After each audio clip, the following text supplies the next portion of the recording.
A 7 días del inicio de la paralización de los docentes, el diálogo entre el gremio y el gobierno respecto a la llamada deuda histórica parece no dar frutos todavía. Aquí en CNN Chile estamos con el economista y vicepresidente del Centro de Estudios Nacionales de Desarrollo Alternativo, Senda, Manuel Riesco, con quien vamos a analizar en profundidad el origen y el desarrollo de esta demanda de los profesores. Muchas gracias por estar con nosotros. Muchas gracias a ustedes por la invitación. ¿Se da cuenta, señor Riesco, que a lo mejor se domina la terminología hoy día o se usa mucho respecto de la deuda histórica, pero de pronto tal vez el origen no está suficientemente explicitado?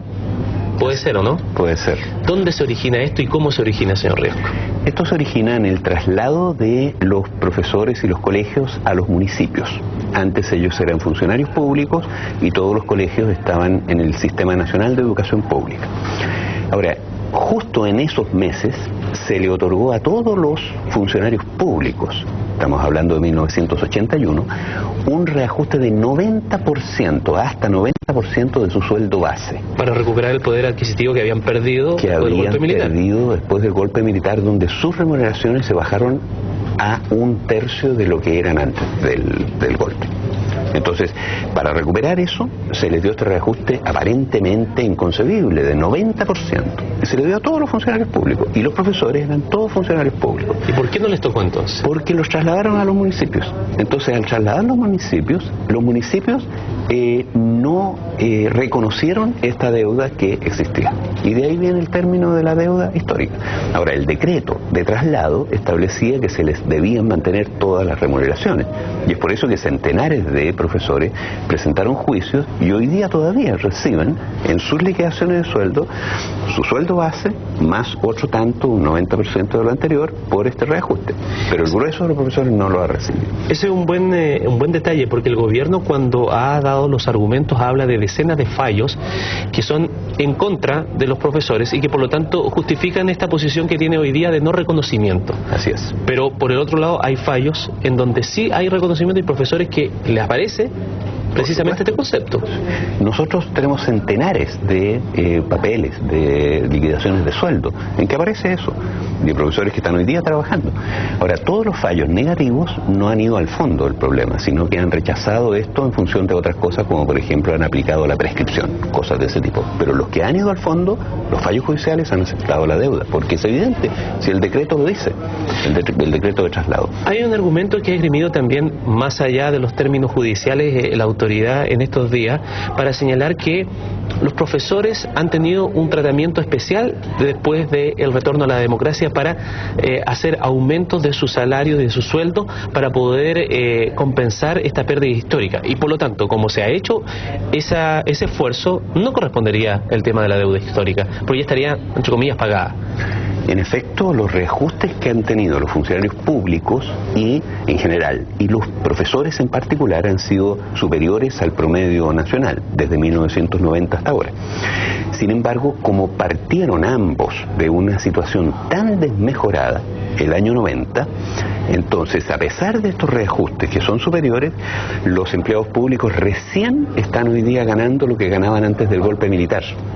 En cambio, el promedio de los trabajadores chilenos logró esa meta a fines del siglo XX. ¿Y los profesores? Y los profesores todavía están lejos de ganar lo que ganaban antes del golpe militar. ¿Cuán lejos? Deben estar en este momento en un 80%. Mire, hasta el año 2006 estaban en un 73% de lo que ganaban antes. O sea, tenían casi un 30% de perjuicio. Ahora, el reajuste del año pasado fue significativo y con eso, digamos, hoy día deben estar alrededor de un 80% de lo que ganaban antes del golpe. Por lo tanto, tal compensación en los años tampoco ha sido posible. La ha habido, pero ha sido insuficiente. Y ha sido insuficiente porque no les han pagado la deuda histórica. Piensa usted que el monto de ese reajuste que aparece en las liquidaciones de remuneraciones hoy día es más o menos de 250.000 pesos. Y por lo tanto, 80.000 profesores han dejado de percibir 250.000 pesos mensuales a lo largo de 30 años. Hay un dato que no es menor y que tiene una carga emotiva también súper fuerte, que dice relación con las personas y los maestros que ya han fallecido esperando alguna recuperación de este tipo. El Colegio de Profesores habla aproximadamente de unos 5.000 maestros en todos estos años. ¿Qué tipo de maestros eran esos, señor Riesco? Mire, todos estos maestros a los que se les debe este dinero son lo mejor del magisterio. Ellos entraron al magisterio a fines de los años 60 y principios de los años 70, egresados de las escuelas normales en el mejor momento de su historia y egresados del Instituto Pedagógico de la Universidad de Chile. Tienen una excelente formación, son gente culta, gente que tiene sus estantes llenos de libros en sus casas, son gente que participa en coros, son gente que participaron en la gesta que le enseñó a leer y a escribir a todos los campesinos de Chile. Y cuando les enseñaron a leer y a escribir a los campesinos, despertaron de su siesta secular e hicieron la reforma agraria. Y es por eso que les tienen odio. Ahora, estos maestros y estas maestras después fueron quienes más lucharon en la dictadura de Pinochet y quienes más perjudicados fueron, más maltratados. Esto ha tenido un impacto muy grande sobre la educación, porque usted comprende que mantener a un profesorado ganando un tercio de lo que ganaba antes, hasta 1990, es un daño muy grande para todos los alumnos.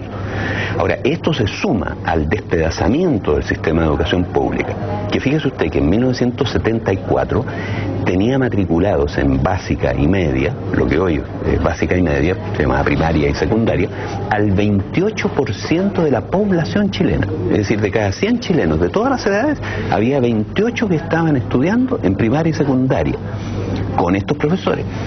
Hoy día, ¿sabe cuántos hay estudiando en los colegios públicos, particulares subvencionados y particulares en básica y media? Un 20% de la población. El sistema público ha perdido más de 1 millón de alumnos desde entonces. En otras palabras, estos profesores son parte de la generación que realizó la gran gesta de educación del pueblo chileno y por lo tanto la base de la modernización del país. Y el haberlos maltratado así ha sido un grave error. Desde el punto de vista de la factibilidad de pago, porque aquí se han hablado de muchísimas cifras, cuando se fue al tema de la comisión que se formó en el Parlamento, incluso los parlamentarios fueron más allá, porque los profesores hablaban de 8.000, 9.000 millones de dólares, le subieron incluso, le reconocieron algo de 10.000, pero dijeron, a ver, es impagable, qué sé yo, 1.000 millones aproximadamente, y ahí hay cifras que difieren un poco. ¿Es factible un pago de esa naturaleza? ¿Hay recursos para pagar?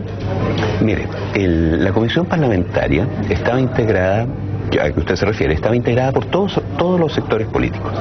La presidía el diputado más prestigioso del Congreso, el diputado Montes.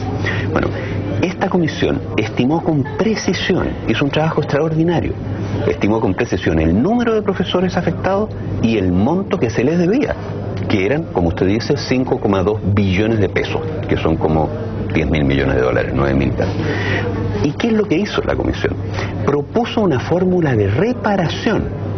Es decir, la comisión no propuso pagar la deuda, sino que propuso una fórmula de reparación que era muy razonable, era pagarle entre 5 y 10 millones de pesos a cada profesor afectado según el tiempo que hubiera estado afectado por la deuda, 5 a los que tienen menos tiempo, 10 a los que tienen más tiempo, y además mejorarles las jubilaciones, que son miserables para los que jubilaron ya, porque jubilaron con un sueldo muy bajo, entre 50 y 120 mil pesos mensuales, nuevamente con el mismo criterio. Ahora, si usted calcula cuánto significa eso por año para el Estado, significa menos de 200 millones de dólares por año, y eso es menos del 5% del presupuesto de educación.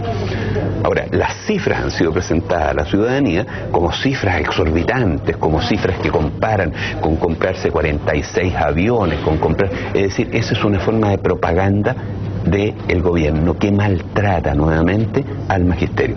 En cambio, la comisión del Parlamento, ¿qué es lo que hizo? Reconoció la deuda y dijo, paguémosla, reparémosla en la siguiente fórmula que nos parece a nosotros razonable a la unanimidad de los sectores. Para terminar, y con una situación adicional, que esa comisión fue a instancia precisamente de un organismo internacional que le había pedido ya explicaciones al Estado chileno, como la OIT, referente a qué pasaba con esta deuda, ¿no es verdad? Fíjese usted, la comisión surgió en la discusión del presupuesto del año pasado, pero al mismo tiempo Chile fue sacado al banquillo en la OIT precisamente por la deuda histórica y otros elementos, otros factores. Y la defensa del gobierno ante la OIT dijo, mire, la deuda histórica, y usó esas palabras porque la OIT también la usa, está siendo resuelta, porque hay una comisión acordada entre el gobierno y el Parlamento que va a dimensionar la deuda y va a recomendar cómo pagarla. Eso lo dijo el gobierno hace 5 meses en la OIT. Y hoy día, ¿qué es lo que dice el ministro de Hacienda? Dice, no existe la deuda histórica. ¿Qué es lo que dice la ministra? No hay nada que pagar. Eso no puede ser, ¿no? Es continuar maltratando. Manuel Riesco, muchas gracias por haber estado con nosotros estos minutos para analizar mucho más en profundidad, como decía yo al principio, una terminología que se usa muchísimo hoy día, pero que se pierde un poco en la historia, el origen, sus consecuencias y también sus actores. Muchas gracias. Muchas gracias a usted.